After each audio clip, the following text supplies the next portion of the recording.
Dixo presenta La ansiedad de Sofía. Dixo is back.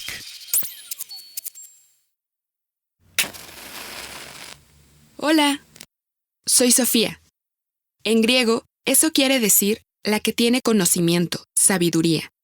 Soy muy curiosa y me gusta jugar con fuego. Así ilumino las tinieblas y a veces las incendio. Si eres como yo, o sea, si amas, si odias, si entiendes, si piensas con palabras, si sueñas con los ojos abiertos, si puedes hacer cosas para llegar a donde no llegarían tus ojos o tus manos, si podemos observar el mar y la tierra y los cielos con la frente despejada y la mirada atenta y hacernos preguntas y ansiar las respuestas en nuestra eterna búsqueda de la verdad y el sentido, entonces nos concederemos el beneficio de la duda y nos llamaremos sapiens. Eso es latín de ese antiguo. Quiere decir, quien sabe, quien entiende. Y para saber, hay que tener curiosidad. Hay que preguntar. O al menos hacerse preguntas. ¿Acaso tú nunca te hiciste las grandes preguntas? Ya sabes, tipo, ¿de dónde venimos? ¿A dónde vamos? ¿Quiénes somos? ¿O qué somos? ¿Para qué estamos? ¿Qué pintamos aquí? Si es que pintamos algo. ¿Hay algo allá afuera o acá dentro para mí, para ti, para nosotros? ¿Estamos solos o hay alguien más? De todas esas cosas y más trata este podcast. Y no esperes aquí supercherías, ni disparates, ni autoayudas, ni cosas de esas.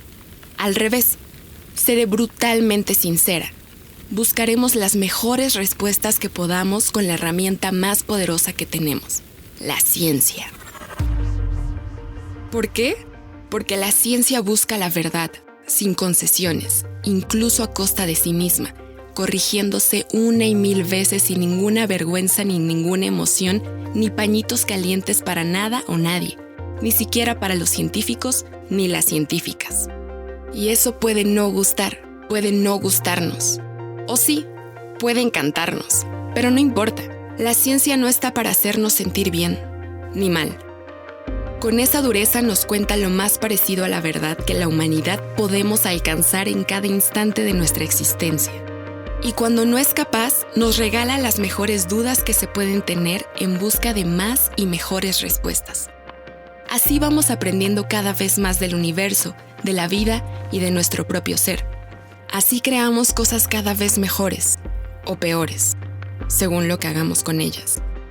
Algunas de esas cosas sirven para aprender todavía más, y más en esa eterna ansia por saber, por comprender, que viene de serie con esto de ser sapiens.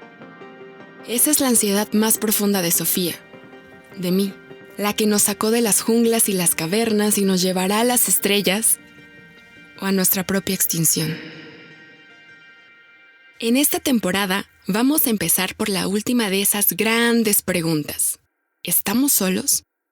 Por todo el universo, ¿somos los únicos ojos que miran a las estrellas y se hacen preguntas?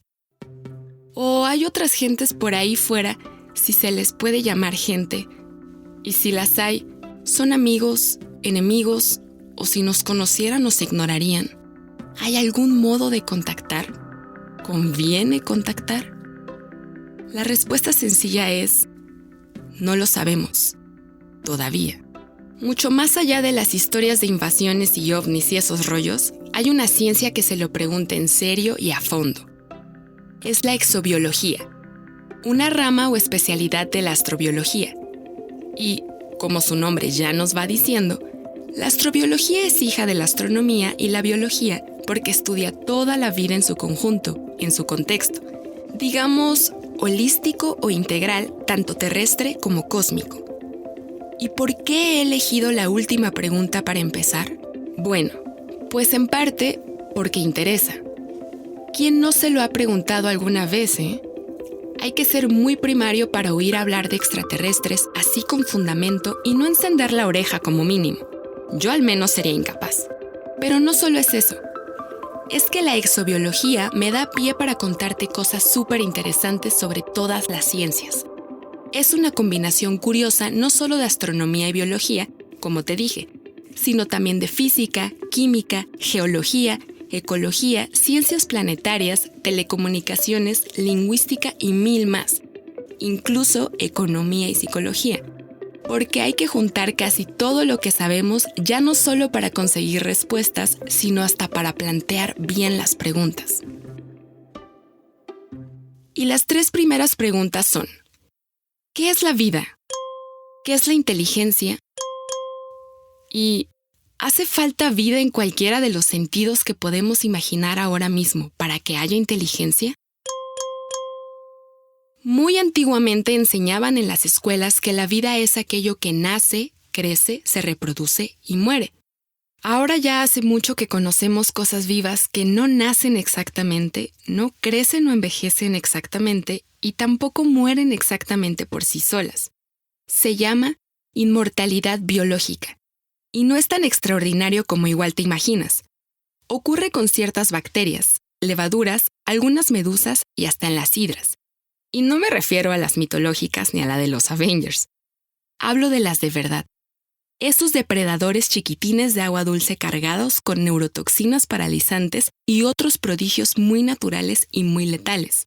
Y sí, si las cortas en trocitos, no solo no se mueren, sino que cada trocito regenera una hidra nueva. Mucho mejor que la hidra de Lerna, la mitológica, a la que bastaba con cortarle todas las cabezas para matarla. O sea, que de esa definición antigua de vida solo nos queda una cosa: la reproducción. Al menos en este planeta, todo lo que está vivo se reproduce. Es uno de los 2 signos más básicos de la vida tal como la conocemos. Estamos cableados desde cero para reproducirnos y en los seres que tenemos sexo para tenerlo tan pronto como sirva para algo. Mamá naturaleza manda. La otra característica es que somos sistemas abiertos que necesitan energía para funcionar mediante un proceso que se llama metabolismo. Y para eso nos hace falta homeostasis, o sea, alguna clase de mecanismo que separe el exterior del interior. Un interior donde pueda darse ese metabolismo sin que todo se desparrame y alcance un equilibrio químico incapaz de hacer mucho más. La vida lucha entre extremos y contrastes y se acaba con el equilibrio.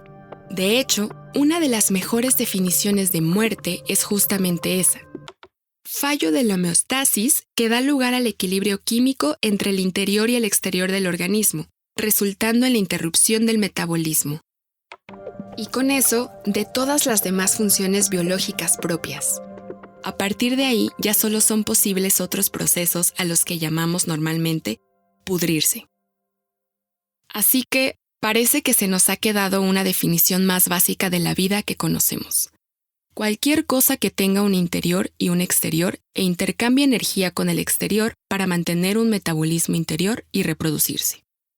Atrás quedó eso del nacimiento, el crecimiento, el envejecimiento y la muerte.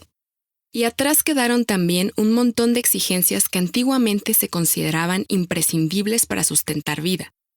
Acabamos de reducirlas a un entorno que permita el desarrollo de alguna especie de cápsula, como una célula, por ejemplo, donde pueda darse un metabolismo interno y algún proceso de réplica para reproducirse. Como de costumbre, el genial Carl Sagan lo cuenta mucho mejor. El chauvinista extremo dice: si mi abuela estuviera incómoda en ese ambiente, entonces la vida es imposible ahí. Uno se encuentra con eso a menudo. La conocida expresión, la vida tal y como la conocemos, se basa exactamente en esa idea. Pero hay muchos microorganismos exóticos en la Tierra a los que les va bien en soluciones calientes de ácido sulfúrico concentrado y otras muchas cosas. Si no has oído hablar de ellos, te crees que nadie podría vivir en semejante entorno. Pero hay bichos que lo adoran. Creo que una de las grandes delicias de la exobiología es que nos obliga a enfrentarnos al provincianismo en nuestras suposiciones biológicas. Toda la vida en la Tierra es esencialmente la misma. Químicamente, somos idénticos a las bacterias o las begonias. Creo que es ahí donde estará la realidad en la búsqueda de inteligencias extraterrestres. no se va a ajustar a nuestras fantasías y no se va a ajustar a nuestro chauvinismo. Sagan ya nos introduce varios conceptos importantes aquí. Bueno, primero veamos qué es eso de los chauvinismos, porque lo vamos a necesitar más adelante. Chauvinismo, antes dicho chauvinismo, hace referencia a un imaginario Nicolas Chauvin, que personifica el patriotismo exagerado y fuera de lugar. Acorde al mito de Nicolas Chauvin, solo lo francés era bueno y todo lo demás, malo, o sospechoso en el mejor de los casos. La propia literatura francesa lo representa como un personaje patético, a veces entrañable, pero definitivamente ridículo y ocasionalmente peligroso, por xenófobo y belicista. Al pasar al inglés que hablaba Sagan como chauvinism, el sentido de la palabra se amplió a todo aquel que defiende su causa, grupo, idea u opinión hasta los mismos extremos absurdos. Allí, por ejemplo, nuestro tradicional machismo se dice male chauvinism, chauvinismo masculino, y entre científicos también hay chauvinismos de estos. Por ejemplo, en este asunto de la vida extraterrestre, veremos cosas como el chauvinismo del carbono, el chauvinismo del agua o el chauvinismo llevado al límite de los partidarios de la hipótesis de la Tierra rara. Más adelante te contaré también qué es esto. Y de quienes, como decía Sagan, parecen creer que si su abuela no puede estar cómoda y tranquilita en un sitio, generación evolutiva arriba o abajo, entonces la vida no es posible ahí. Lo que nos lleva a otro asunto fascinante y relevante, los extremófilos. Esos bichos capaces de medrar en soluciones calientes de ácido sulfúrico concentrado y otras muchas cosas. Extremófilos quiere decir amigos de los extremos. Ya te conté que la vida surge en los extremos y llegar al equilibrio es morir. Los extremófilos no solo surgen, sino que buscan y se regodean en algunos de los ambientes más hostiles que hay en este mundo. Me fascinan no solo por sus hazañas, sino porque demuestran que la vida, incluso la vida terrestre, sin considerar otras posibilidades, no solo puede darse en lugares donde mi abuelita estaría muy incómoda, sino que además los prefiere a veces. Déjame que te presente a mi favorito, el osito de agua. Los científicos los llaman tardígrados, pero a mí, obvio, me gusta más osito de agua. El osito de agua no es ninguno de esos microorganismos misteriosos en los bordes de la vida, poliextremófilos radicales como ciertas bacterias y arqueas, a las que les habría ido bien en Chernóbil. Dentro del accidente nuclear de Chernóbil, quiero decir, mientras el reactor estallaba e inmensas dosis de radiactividad lo barrían todo entre chorros de agua hirviendo a alta presión, venenos extraños y tal. ¿Qué va? El osito de agua es un animal como tú y como yo, uno de los nuestros. Seres pluricelulares, eucariotas autónomos, sexuados, con ADN nuclear y mitocondrial más un sistema nervioso propiamente dicho. Boquita para comer, ano para hacer popó y patitas para moverse. Aunque la mayoría son microscópicos, los más grandes miden medio milímetro y pueden verse a simple vista. Eso sí, son invertebrados, parientes cercanos de los insectos y demás artrópodos. Te digo, animalitos que se han encontrado desde las cimas del Himalaya hasta las profundidades abisales oceánicas entre los polos y el Ecuador, en el agua hirviente de los géiseres, bajo casquetes de hielo y hasta en las naves espaciales cuando vuelven a la Tierra. Me refiero a afuera de la nave espacial. Dudando de si eran verdaderamente capaces de sobrevivir en el espacio exterior o si es que las naves los atrapaban al llegar a Tierra o algo, Europa quiso asegurarse por temas de bioseguridad planetaria. Así pues, en 2007 mandaron unos cuantos a bordo de la misión rusa Foton M3, la de la famosa cucaracha Nadiezhda, o sea, Esperanza, la primera terrestre que concibió a sus bebés en el espacio exterior, con éxito. Nacieron a su regreso y sus descendientes siguen por aquí sin el menor problema, múltiples generaciones ya. Pero Esperanza iba dentro de la nave, bien protegidita, mientras que los ositos de agua, sí, eso, iban afuera en varios grupos, tan solo contenidos por unos vidrios. Uno era un vidrio de seguridad normal y los otros tenían diversos filtros ultravioleta para cubrirlos de la radiación solar más dura. Nada más. Los lanzaron desde el cosmódromo de Baikonur con un cohete Soyuz y estuvieron 12 días dando vueltas por ahí fuera, constantemente expuestos a uno de los entornos más hostiles para la vida que se pueda imaginar. A este experimento conjunto entre Rusia y la Agencia Espacial Europea se le llamó TARDIS, Tardigrades in Space. Después, la nave reentró en la atmósfera terrestre y volvió a este mundo aterrizando en las estepas de Kazajistán. Al momento, los científicos fueron a ver lo que había, o quizá lo que quedaba. Al rehidratarlos con unas gotitas de agua, los que habían viajado sin ninguna protección se reanimaron, aunque murieron poco después.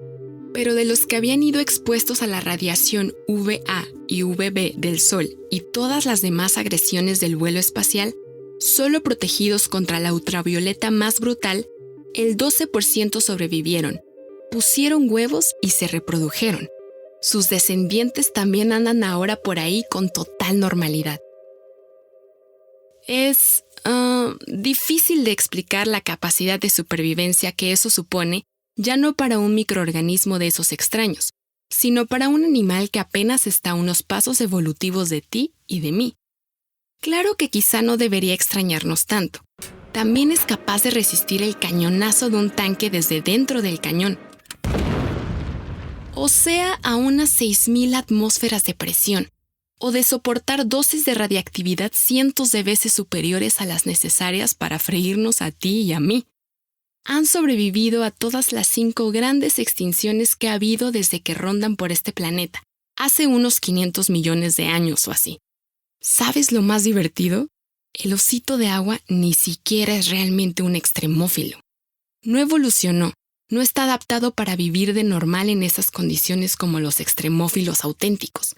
No le gustan, que es lo que quiere decir eso de filo. Los suyos son los charquitos, las lagunas y los musgos, líquenes y helechos de las latitudes intermedias, ni muy frías ni muy calientes. O tu ropa interior, siempre algo húmeda y agradablemente tibia. Lo único de especial con este Chuck Norris de nosotros los animales es que puede resistir todo eso y más. Como apuntó Carl Sagan, los verdaderos extremófilos y estos otros seres, digamos, extremorresistentes como el osito de agua, demuestran la primera gran idea que quiero transmitirte en este podcast. La vida existe, sobrevive, medra y evoluciona en ambientes que matarían a las abuelitas de Sagan, a Sagan y al mismísimo Chuck Norris en una fracción de segundo. No necesita una amable Tierra 2. Incluso la propia vida terrestre basada en el agua, el carbono y el ADN, ARN, aguanta condiciones muy en los límites de la habitabilidad planetaria que conocemos, y a veces totalmente fuera de esos límites, mediante una multitud de mecanismos de autoprotección, igual que esos ositos de agua que viajaron al espacio exterior, o los que se han llevado en laboratorios a las cercanías del cero absoluto y luego revivido otra vez. ¿Te das cuenta de las posibilidades que abre esta simple idea? Bueno, pues déjame que te cuente yo una e introducimos otro concepto súper importante. La existencia de extremófilos y extremorresistentes en nuestra propia Tierra, sin ir más lejos, modifican sustancialmente los límites de la habitabilidad en todas partes. Si puede ser aquí, ¿por qué no podría hacerlo también en cualquier otro lugar que reúna unas condiciones mínimas?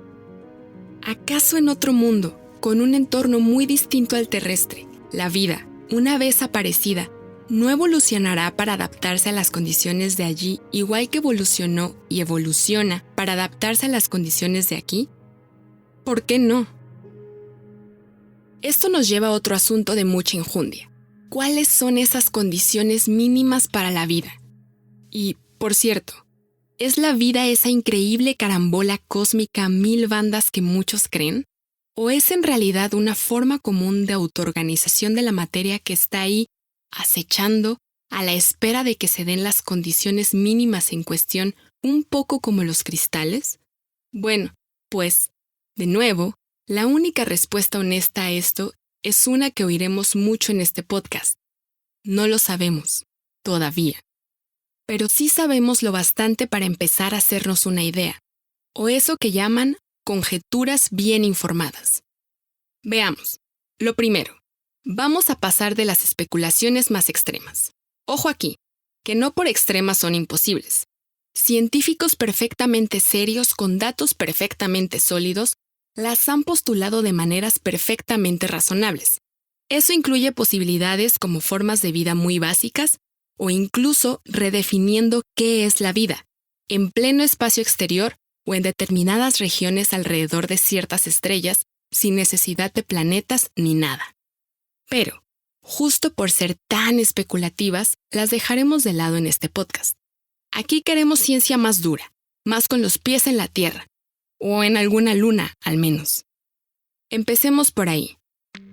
Diríase que cualquier forma de vida remotamente parecida a la que conocemos exige un sistema solar con su estrella, o estrellas, sus planetas, o planeta, y quizá lunas orbitando esos planetas, o no.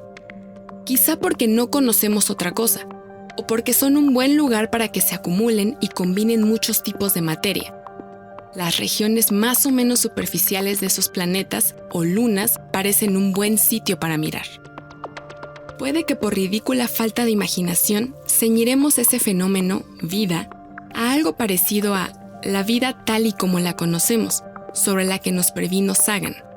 Por lo menos, a lo más elemental. Asumiremos que toda vida es el resultado de un conjunto de procesos químicos que acaban conformando un sistema de reacciones complejas a las que llamamos bioquímica. Y con eso conducen a lo que dijimos antes, una homeostasis, un metabolismo que permite intercambiar energía con el exterior y alguna forma de reproducción. Si recuerdas, esa es nuestra definición mínima de vida, o sea, de las cosas que son bio-algo. Ok, pues ya tenemos algo con lo que empezar a trabajar como si fuéramos astrobiólogos o exobiólogos amateur. Veamos. Sabemos que los elementos más comunes del universo, o al menos de nuestra galaxia, son, por este orden, el hidrógeno, el helio, el oxígeno, el carbono, el neón, el hierro y el nitrógeno. Pero el helio y el neón son gases nobles, esos tan especialitos que no les gusta relacionarse con nadie ni combinarse con nada. Así pues, nosotros tampoco queremos saber nada de ellos, y los apartamos porque no hacen nada. Eso nos deja con los 5 elementos más abundantes y químicamente reactivos: hidrógeno, oxígeno, carbono, hierro y nitrógeno. ¿Qué tal que 3 casualidades más casuales nos salen por aquí? No 1 ni 2, 3. Como sé que te acuerdas, el agua es H2O, o sea, que está compuesta por 2 átomos de hidrógeno y 1 de oxígeno, o sea, los 2 elementos reactivos más comunes del universo. ¿Será por eso que hay agua por todas partes, hasta donde llegan a ver nuestros telescopios y espectrómetros? Espera, que tengo más. Resulta que entre el 97 y el 99% de nuestros cuerpos y de todos los demás vivientes de este mundo están compuestos por hidrógeno, oxígeno, carbono y nitrógeno. Tanto es así que se dice CHON para abreviarlo y acordarnos. Es decir, 4 de los 5 elementos reactivos más comunes del universo. Nos falta el hierro, que aunque tiene importantes funciones biológicas, no es tan abundante en nuestro sistema solar en particular. Oye, ¿y si revisamos las 5 bases fundamentales del ADN y el ARN, o sea, la adenina, la citosina, la guanina, la timina y el uracilo, todas son también puras combinaciones de carbono, hidrógeno, oxígeno y nitrógeno. Chon total. Y esto vale para todos y todas, que, como nos dijo antes Carl Sagan, somos químicamente idénticos a las bacterias o a las begonias. A ver, espera. Pensemos esto un momento. O sea, si esa vida tal como la conocemos, basada en el agua, el carbono y el ADN, ARN, está casi totalmente compuesta por los elementos reactivos más comunes del universo, ¿no habrá que pensar esto al revés? Quiero decir, ¿no será que la vida tal como la conocemos es como la conocemos porque utiliza los elementos reactivos más abundantes que existen, y entonces esa increíble carambola ya no sería ni tan increíble ni tan rara, sobre todo si cuenta con millones y más millones de años para jugar a las combinaciones millones de veces por segundo hasta surgir. Un momento. Ahí ya estamos especulando un poquito demasiado, aún. Pero antes de acabar por hoy, consideremos otro hecho. Resulta que todas esas reacciones químicas tan complicadas que acaban siendo bioquímicas se dan mucho mejor cuando hay dos cosas presentes. Una, un disolvente líquido que permita a los átomos y las moléculas moverse libremente y arrimarse y juntarse y combinarse entre sí una y otra vez billones de veces y luego todavía más. Por ejemplo...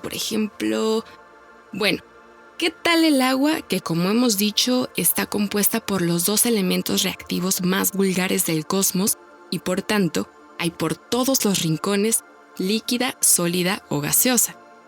Y luego, además, muchas reacciones químicas del carbono, el oxígeno, el nitrógeno y el hidrógeno se dan mejor a temperaturas moderadas, más o menos por donde el agua se mantiene líquida o así, ni tan frío que no puedan moverse ni hacer nada, ni tan caliente que se desestabilicen enseguida. Ok, sí, hay algo de carambola cósmica aquí. Pero otra vez, ¿no habrá que pensarlo al revés? ¿No será que la vida como la conocemos es como la conocemos porque es una de las más fáciles en este universo? Y que si las abundancias o condiciones fueran otras, entonces podría ocurrir que no surgiera, pero también que surgiera de otras maneras distintas. Vale, ya ves que aquí hay tema y estoy poniéndome un poquito pesada con mis rollos por hoy. Pero, ¿será el secreto de la vida así de simple o incluso más sencillo aún? Porque... No, espera, no puede ser tan fácil. Tiene que ser más complicado. Hay un montón de cosas que no estamos teniendo en cuenta y además, una cosa es la vida y otra la inteligencia. Y si hace falta vida para sustentar la inteligencia, entonces... ¿Pero y si no? Bueno, también hay que tener en cuenta que... En el próximo episodio, recorreremos con Sofía el universo, desde las galaxias más lejanas hasta lo más hondo de nuestro ser en busca de respuestas. ¿Es la vida tal y como la conocemos la única posible? ¿Tiene que estar necesariamente basada en el agua y los chon? ¿Existen otras opciones? ¿Dónde? Todo esto y más en el próximo episodio de La ansiedad de Sofía. Dixo is back.